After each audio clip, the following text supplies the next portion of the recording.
Good day. You are welcome in the name of Jesus. I want to talk on a subject that is also a bit controversial within the Christian community, and that is when the Lord Jesus will come back. Well, everybody believes, or at least every true Christians believe, that Jesus is coming back someday, but where they disagree is when exactly how this period will take place.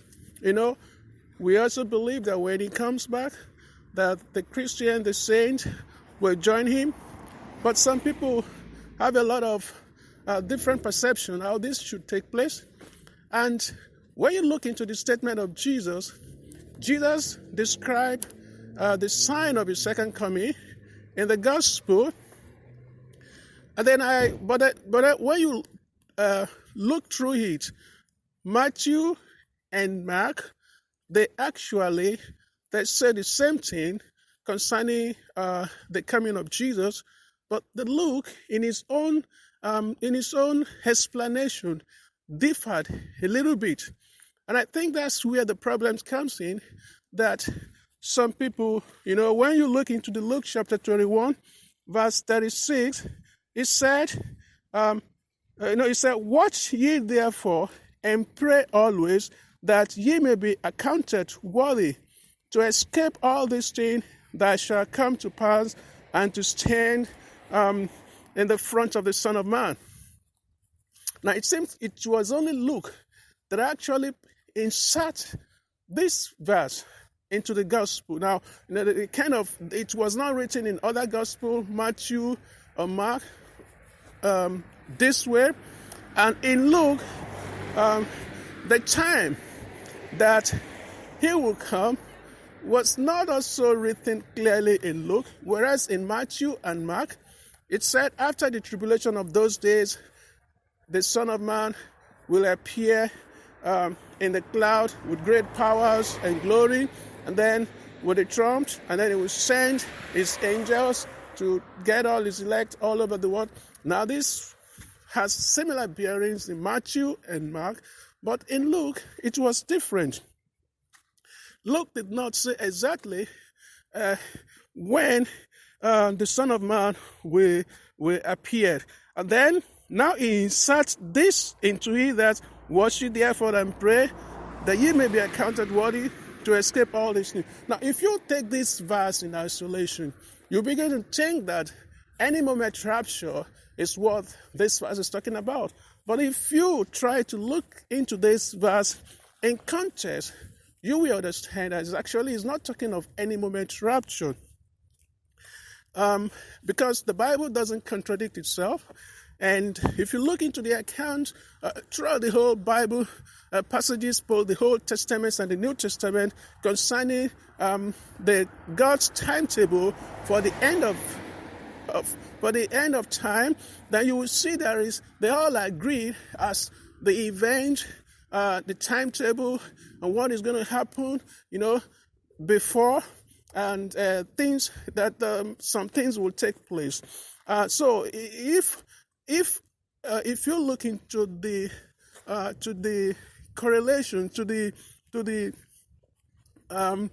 composition of all these events, you understand that it's clearly that after the tribulation of those days, that the Son of Man will appear in the cloud with great power and glory.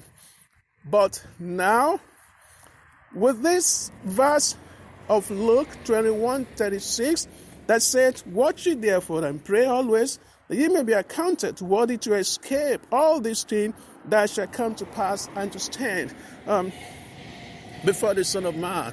Now, this insertion was suggesting that the people he was addressing had to be expecting to avoid the things that shall come to pass, which he has already said before.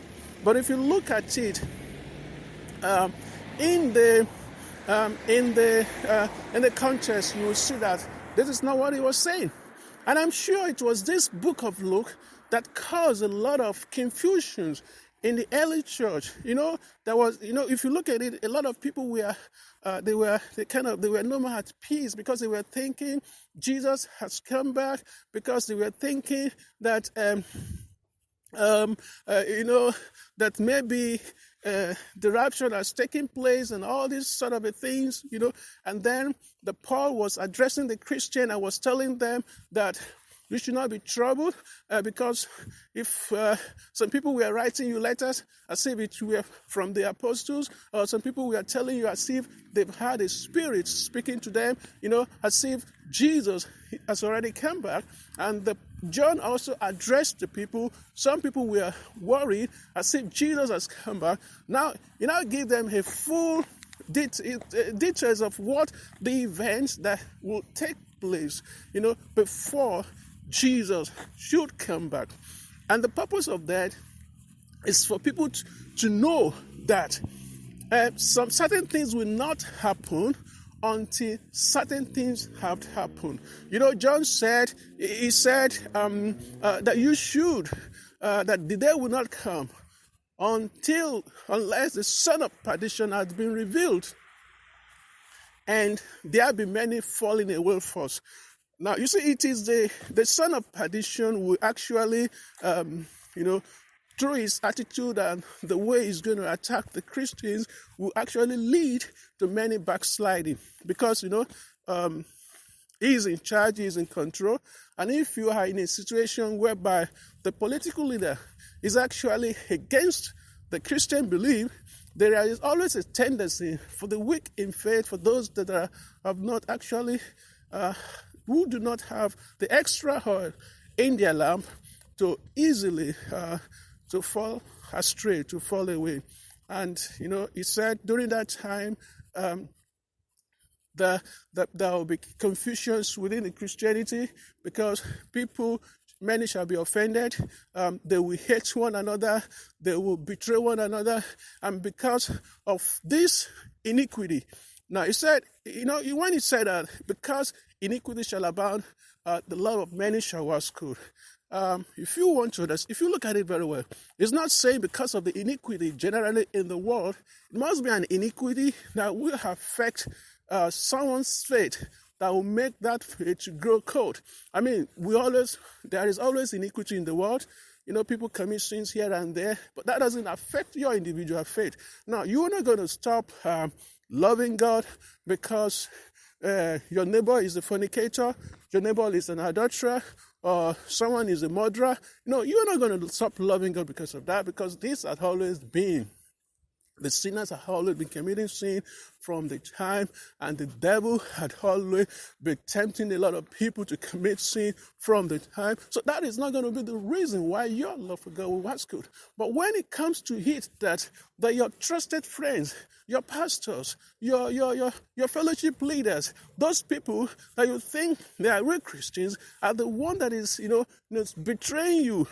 That the one that is actually because of the situation at that time, that you couldn't find fellowship anymore. There is a hatred in a community of Christians. Definitely that will affect you if you are not strong enough to stand on your own, because it's saying that this is a time everybody has to stand on their own. This is a time where you cannot expect fellowship from anybody. It said the parents will betray their children, the children will betray their parents, the brothers will betray their brothers, and the sisters will betray their sisters. The pastor will betray his church members. And because there is no more fellowship, there is nobody to be trusted, there is nobody, to kind of fellowship with, a lot of people will backslide because of this. Jesus Christ said something about 10 virgins. 5 of them, they are very wise. And the 5 of them, they are not wise. The 5 that were wise, they had an extra oil in their lamp. And those 5 that are not wise, they did not have extra lamp. Jesus said it just immediately.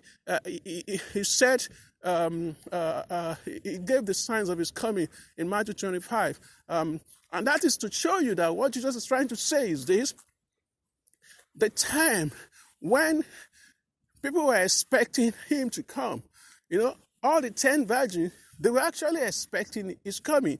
They all had lamp and they all had oil, but he was delayed. He did not come at the time they were expecting him to come, and then it got into the dark. You can imagine that could be the tribulation time. You see, maybe they were expecting him to come before the tribulation, and then they were, they had all the oil, they had all the in their lamp and everything. But Jesus did not come before that, before it got to the dark, and it got into the dark, and it becomes difficult for those who do not have extra oil, because they could not maintain their salvation. They could not maintain their walk with God, because everything around them is so dark. And when they approach those with an extra oil, those ones said, look, sorry, we cannot fellowship with you, because if we do that, we both of us might actually fall astray. So it's better that you go and look for yourself, how you come with your own Christianity, how you come with your own faith. So everybody is just alone for himself, because the terrors around is so difficult. When there is persecution, when there is terror, everybody is afraid. Even when it happened in the book of Acts of the Apostles, that just ordinary Paul was disturbing the church. You know what happened? The Bible said they were scattered all abroad, and everybody started running scattered. So you can also imagine when this event is worldwide, there is nowhere to run to. Every nation is against you. If you believe in Jesus, every nation is against Jesus. Every country is against Jesus, and anybody who preach about him, and the political power is in the hand of the terrorists. And so it becomes so difficult. At times when there is a persecution in one country, if you are lucky, if you have any means, you can run to another country, you can escape persecution. And and presently in Europe, we actually have a lot of benefit, because we can be Christians and nobody disturb us. We can, they say there is a freedom of religion, but the time is coming when the whole world will actually will ban the freedom of religion or freedom of expression. Then I remember something during the time of the Hitler Germany. I think, where the experience of the Jews at that time, anybody who is a Jewish can tell us it was a difficult time for him. And you can also imagine when this kind of experience is going to be translated to not only to Jews, but to all those who hold the testimony of Jesus Christ. And that's what he's saying, that this thing will come to pass. But now what I'm actually about to say was because of what Luke actually said when he wrote that, watch ye therefore and pray always, that ye may be accounted worthy to escape all these things that shall come to pass, and to stand before the Son of Man. Was Luke trying to suggest that there is a possibility not to partake in this great tribulation? If that is what, but I think that is where, if you don't really understand the context, you probably will make that mistake. You'll be thinking that Luke was saying there is a possibility to be part of that tribulation, because if you watch and you pray, that some will be accounted worthy, to escape. But let us look at it. When you look into the verse